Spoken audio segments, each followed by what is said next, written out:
Is your Jaguar F-PACE alarm constantly going off?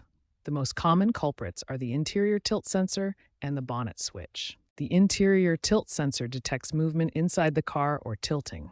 If it's too sensitive, it can trigger false alarms. The bonnet switch should activate the alarm if the hood is opened without disarming.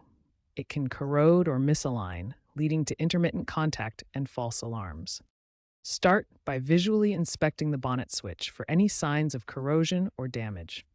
Also, consider if you're parking on an uneven surface, as this can sometimes trigger a sensitive tilt sensor.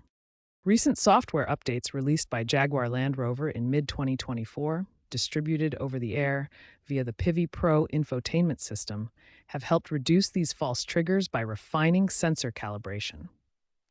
Try these DIY fixes for F-PACE alarm issues. First, cycle the ignition by turning the key to on position, waiting 10 seconds, then turning it off. This can reset the system. Second, disconnect the car battery for 15 to 30 minutes. This forces a complete reset of the alarm system. Third, use the key fob to perform a lock-unlock sequence multiple times. This can recalibrate the sensors. For advanced troubleshooting, use an OBD2 diagnostic tool to check specific error codes related to the alarm system. These tools can reprogram the vehicle's ECU and BCM. Battery-related issues can also cause false alarms, particularly in pre-2022 models with aging lithium-ion batteries. This is worse in cold weather. If problems continue, seek professional diagnosis at a Jaguar dealership.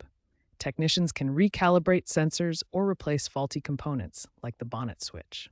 According to experts, sensor faults cause around 20 to 25% of alarm complaints, with bonnet switches accounting for 40% of those faults.